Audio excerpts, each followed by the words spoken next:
Avoir mal pendant ses règles, c'est tellement courant que beaucoup pensent encore que c'est normal. Mais à partir de quand est-ce que ça doit vraiment alerter? Actuellement, on parle de plus en plus d'endométriose. Et c'est plutôt une bonne chose, je trouve, parce que pendant longtemps, les douleurs des femmes, elles ont été banalisées, minimisées, parfois même ignorées. Aujourd'hui, le sujet, il est plus visible. Mais ce que je vois dans mes consultations, c'est parfois de la confusion. Certaines femmes me disent « J'ai mal, mais est-ce que c'est juste mes règles? Ou est-ce qu'il y a autre chose derrière ces douleurs ?» En fait, on associe très vite règles douloureuses et endométriose. Comme si ressentir de la douleur pendant les règles, ça voulait forcément dire endométriose. Alors qu'en réalité, c'est bien plus nuancé que ça. Et surtout, aujourd'hui, on sait que c'est pas normal d'avoir mal pendant ces règles. Avoir une gêne ou un inconfort, oui, c'est physiologique. Mais avoir une douleur qui fatigue et limite le quotidien, ce n'est pas quelque chose à banaliser. Je suis bien consciente que les mots que j'utilise là pour expliquer ces douleurs, ça peut paraître flou et surtout subjectif, mais on va clarifier ça juste après. On est d'accord que le but de cette vidéo, ce n'est pas de poser un diagnostic, mais par contre, je vais essayer de vous donner des repères clairs pour savoir à partir de quand il faut consulter ou se faire accompagner. Bienvenue, je suis Adeline, naturopathe diplômée en Suisse, et ici, je vais aborder simplement des thèmes autour de l'endométriose, des cycles douloureux et globalement de la santé intime de la femme. Donc pour commencer, on va regarder d'où vient la douleur. Dans le fonctionnement normal du cycle, l'utérus se contracte pendant les règles pour évacuer la muqueuse utérine. C'est ce tissu qui se renouvelle et s'illumine chaque mois pendant les règles.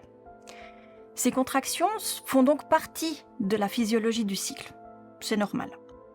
L'inconfort ou la douleur ressentie à ce moment, elle va surtout dépendre en fait de l'intensité des contractions et de la manière dont le corps les perçoit. Dans certaines pathologies, ces mécanismes ils sont différents ou amplifiés. Par exemple, dans l'endométriose, il existe des tissus qui sont semblables à la muqueuse de l'utérus, mais qui se trouvent ailleurs dans le corps. Ils peuvent s'implanter dans différents organes ou emplacements. Par exemple, on peut les retrouver au niveau des ovaires, des ligaments du bassin, de la vessie, des intestins, du diaphragme ou même sur des nerfs. Et ces tissus, ils réagissent eux aussi aux fluctuations hormonales du cycle. Ça veut dire qu'au moment des règles, ils provoquent, dans la zone où ils sont implantés, de l'inflammation. Ils irritent les tissus environnants et entraînent des adhérences. Tout ça contribue à la douleur. Ok ? Donc ça, c'était pour l'endométriose. Mais on parle aussi d'adénomiose lorsque ce même type de tissu, semblable à la muqueuse utérine, est présent cette fois à l'intérieur du muscle de l'utérus. Dans ce cas, le muscle utérin, en fait, il est directement impliqué, ce qui peut entraîner du coup des contractions très fortes pendant les règles et des douleurs particulièrement intenses. J'aimerais que vous compreniez en fait que ces tissus, ils saignent au moment des règles, qu'importe où ils sont dans le corps, et que quand ils sont dans le muscle de l'utérus, là, ça rend les contractions des règles extrêmement fortes. Maintenant qu'on a vu les mécanismes liés à la douleur, on va aller voir comment ces douleurs se manifestent. Je pense que, comme beaucoup de femmes, vous connaissez ces débuts de cycle où il y a une gêne, des tiraillements, une pesanteur dans le bas-ventre. En fait, ces sensations, elles sont limitées dans le temps. Elles vont durer 1 ou 2 jours, puis progressivement, elles diminuent. À ce moment-là, on parle plutôt d'inconfort menstruel. La gêne, elle apparaît généralement au moment des règles, souvent au tout début ou parfois juste avant les règles. Ça veut dire qu'elle est limitée dans le temps, qu'elle arrive à un moment précis et qu'elle s'atténue naturellement. Dans l'endométriose, par contre, la douleur ne suit pas toujours ce schéma. Et on parle maintenant de douleur et plus d'inconfort. On reviendra sur cette notion juste après. Donc, cette douleur, elle est présente pendant les règles, mais elle peut aussi se manifester avant et après les règles. En fait, ces douleurs, elles peuvent être différentes à chaque cycle et intervenir de manière aléatoire sans forcément être liées aux menstruations. Et c'est souvent cette présence de douleur en dehors des règles ou cette durée prolongée qui doit interpeller. Il faut savoir que dans l'endométriose, on n'est pas forcément sur une douleur qui est tout le temps très forte, mais on sera le plus souvent sur une légère douleur présente en permanence avec des pics de douleurs intenses, difficiles à supporter. Maintenant qu'on a abordé les moments d'apparition de la douleur, il va nous falloir plus de critères pour y voir plus clair. J'ai commencé à vous parler avant de l'intensité de la douleur, mais pour moi, une des grandes différences en fait entre règles douloureuses et endométriose, c'est l'impact que cette douleur elle a sur le quotidien. Quand l'inconfort reste modéré, on peut ressentir une gêne dans le bas du ventre ou le bas du dos, une fatigue plus importante que d'habitude, mais en gros, ça n'empêche pas de mener une journée plutôt normale. Vous savez, c'est le type de journée où on est contente de rentrer à la maison, se poser sur le canapé sous un plaid. Mais attention, je ne suis pas du tout en train de minimiser ce que vous vivez. Et on est toutes d'accord qu'on se passerait très bien de ces sensations. En revanche, dans l'endométriose, c'est souvent différent.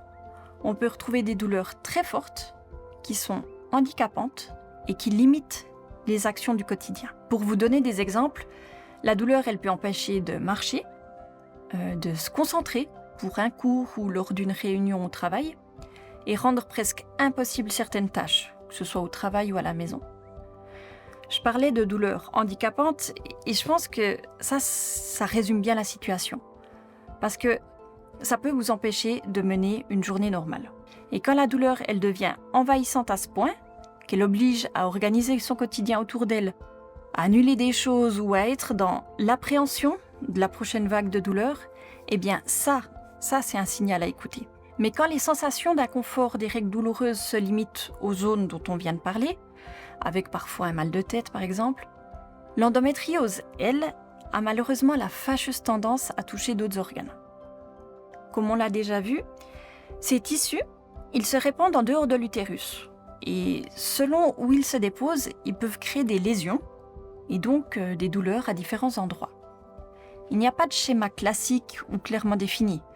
Certaines femmes, elles vont ressentir des troubles digestifs, comme des ballonnements importants, des crampes abdominales ou une alternance diarrhée-constipation. Ces symptômes-là, ils sont dus au fait que les tissus, ils se sont déposés sur le système digestif. Mais il peut aussi y avoir d'autres signes qui sont présents, comme par exemple des douleurs pendant ou après les rapports intimes, des douleurs pelviennes aussi en dehors des règles. Et par douleurs pelviennes, j'entends des douleurs dans le petit bassin, mais ce qui doit vous mettre la puce à l'oreille, c'est que vous pouvez les ressentir en dehors des règles. Ça peut se manifester sous forme de tiraillement, de décharge électrique ou une douleur hyper intense comme un coup de couteau. Il peut aussi y avoir des gènes urinaires ou rectales selon la localisation des lésions. Moi, en fait, ce que j'ai envie que vous reteniez, ce n'est pas un symptôme en lui-même, mais plutôt le fait qu'il se répète cycle après cycle. Avec tous ces éléments, donc le mécanisme de la douleur, le moment où elle apparaît, sa durée, son intensité et les symptômes qui sont associés à cette douleur, on peut déjà mieux identifier ce qui relève d'un inconfort et de ce qui mérite d'être investigué. Et maintenant, j'aimerais faire un point sur le diagnostic parce que c'est souvent une source de confusion et parfois de découragement. Le diagnostic de l'endométriose ne repose pas sur un seul symptôme ni sur un seul examen.